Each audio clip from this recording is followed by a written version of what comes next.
to see this guy perform. He's all the way from Greenwood, Indiana. That's in America.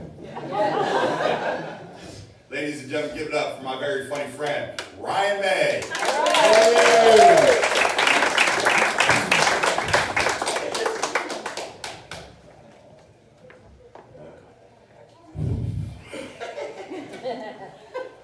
Probably the hardest part about having to cremate your grandma is ignoring the screams for help.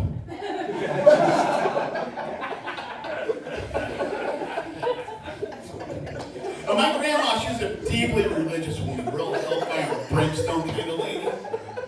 She used to take us to this church, one of those ones that's really bigger than it needed to be. You know, like communion would start with grape juice. By the time it got to us, it was wine. You know, John 3:16 wasn't just a sermon of the day. It was where we parked our car. Michael Phelps won a gold medal in the baptismal. That's how big that church was. But the pastor there was Pastor Brehab. He had a son, Zach. Zach and I did not like each other because at prom that year, my girlfriend dumped me and went home with Zach Brehab. There was this day I came home from school, my grandma's sitting there. She goes, "Ryan, come here for a moment, please." "Yes, Grandma?" "You know Zachary Brehab, yes?" "Yeah, I know Zachary Brehab." "Well, Pastor Brehab caught Zachary kissing a boy today. So when this Bible study is going to go over, we're going to lay hands upon him and we're going to pray the gay away." It's pissed me off so much. I spent so much time bringing that gay in.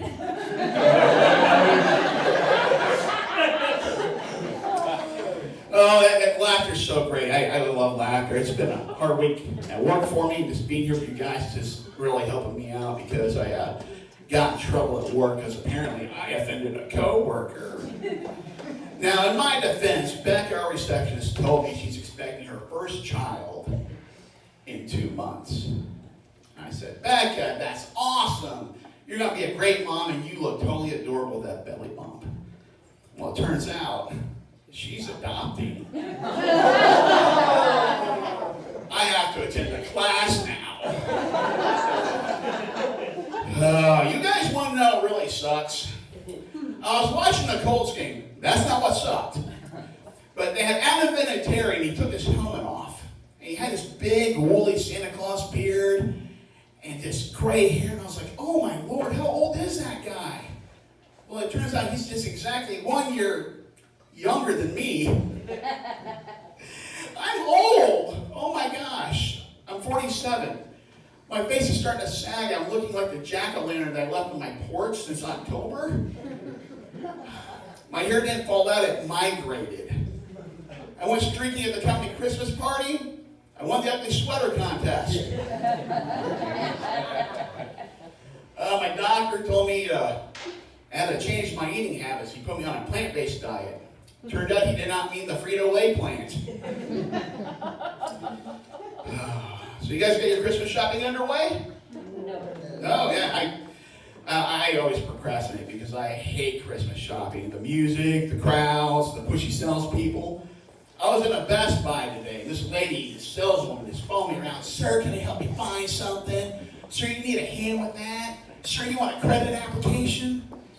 Which is so annoying when you're trying to poop in the bathroom. I got my mom some bath bombs for Christmas last year. You guys know what the bath bombs are? Yeah? Yeah, so I said, "Mom, how'd you like the bath bombs?" She said, "Well, they were really nice, but they kind of give me a rash in my private area." It's like, "Oh, you know they go in the water, right?" She's not smart. So I'm married. Got any married people here? Okay. Well, I'm celebrating my 20th anniversary this year. Wow. Yeah. Congratulations. Thank you so much. Yeah, something my wife and I are doing for our anniversary is we're doing a whitewater canoeing and rafting trip, which is really weird because she can't sleep at night outdoors. She hates camping, and I am terrified of the water. So to help her out, I got a weighted blanket. You guys know what weighted blankets are, right? Yeah, they're heavy and they help you sleep at night. They calm you down, and I got that for her and it worked. And to help me out, she got me a weighted life jacket. People ask me, what's the secret to a happy marriage? Well, you got to be a good listener. Like tonight, my wife's going to go home. She's going to find 40 folded paper swans on our pillow. She's complained for years I never gave her multiple origamis in the bedroom. Another thing you got to do, you got to come up with little nicknames for each other. Like, I call her Bean. Her name's Kelly. So it's like Kelly Bean, Jelly Bean. And she calls me the weatherman because when she goes to bed at night, she's expecting 6 to 8 inches. And she receives a light dusting. The next day I have to deal with a cold front. We got 3 kids, all girls, which is why I'm a stay away from home dad. Because the front of my house has a porch swing, the back of my house has a tire swing, and the inside of my house has mood swings.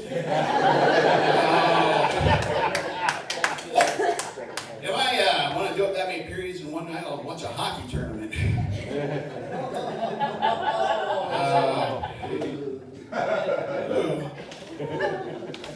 So hey, little known fact, today is the birthday of Merriam-Webster, the inventor of the Webster's Dictionary. And a lot of people don't know how he passed away. He was at his warehouse inventorying his product, and a giant crate of his books fell and crushed him to death. Which is sad, but at least he went out under his own terms. Yeah, it's going to be a long 15 minutes, isn't it? So we got any veterans here tonight? Yeah. I'm a veteran. I served in the Army from 92 through 96. And I proudly served this country for the exact same reason my father enlisted and my grandfather before me, to avoid prison. Now, historically speaking, my family's seen some of the worst places in U.S. military history. Like my grandfather, he witnessed the atrocities in Nazi Germany in World War II. And my father, to this day, still haunted by his experience in Vietnam. And me, I was stationed in a godforsaken, hostile wasteland, void of intellect and common dialogue. New Jersey. Oh yeah, when you first signed up, you got to deal with recruiters. And I was lucky; my recruiter was hands-on with me. I mean, not hands-on. I was in the Army, not the Navy. I'm sorry, Marine Corps Uber. I kid. No, my recruiter, he was sitting down with me. He said, "Brian, I got to tell you something. I'm concerned about you passing the physical fitness test." Oh, really?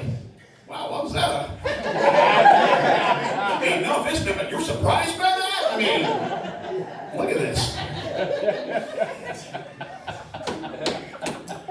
So he said, particularly the 2-mile run and push-ups. I was like, well, earlier today I ran 2 miles after an ice cream truck. And I bought push-ups. That did not help. Uh-oh. Run, Rob.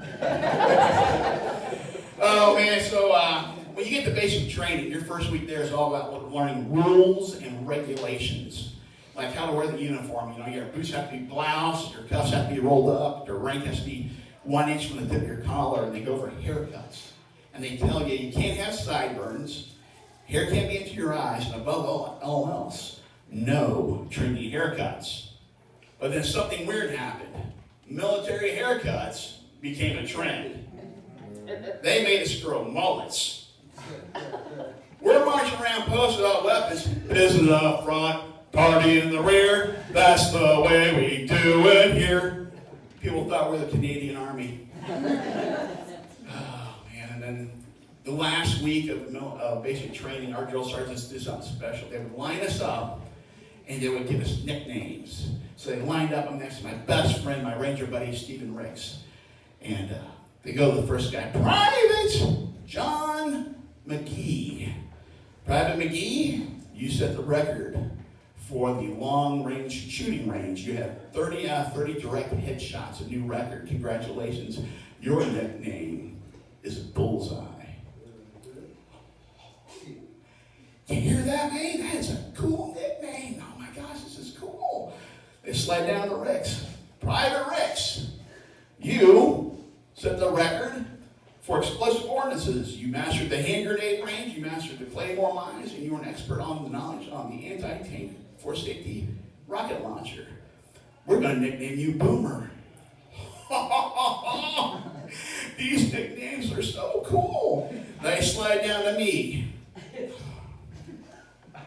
Private May, you set the record on the obstacle course for the longest time on the obstacle course.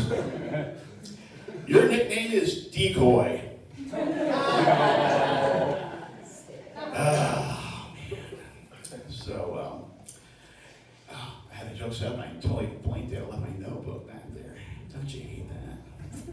Oh, so, it's this day and age, seeing good stories in the headline, happy stories in the headline is something hard to come across nowadays. Don't you guys agree? Yeah, like, you hear about down by the wall, the seesaws, the teeter-totters. Where they're building a wall, some engineers decided that they wanted to let the kids on the U.S. side and the Mexico side still play with each other. So they built teeter-totters through the wall so they can still play with each other. But I see what's going on, because on one side, on the downside, you got this kid from down south that hasn't been eating a whole lot. Then up here you got a big burly Texas kid.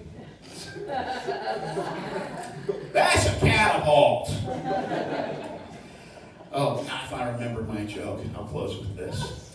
And then I'll run for the door. So, my uncle was also a veteran, and I was at his house watching NASCAR. He's a big Donald Trump fan. And he says, "Oh, Ryan, I tell you, they got to fund the wall. Donald Trump needs his wall built because the wall will protect us. Walls save lives." I turned and looked at him with his Vietnam vet hat and his proud veteran shirt. And I said, "You know who disagree with that, Uncle Richard? Dale Earnhardt." Hey guys, I'm Ryan May. Thank you so much.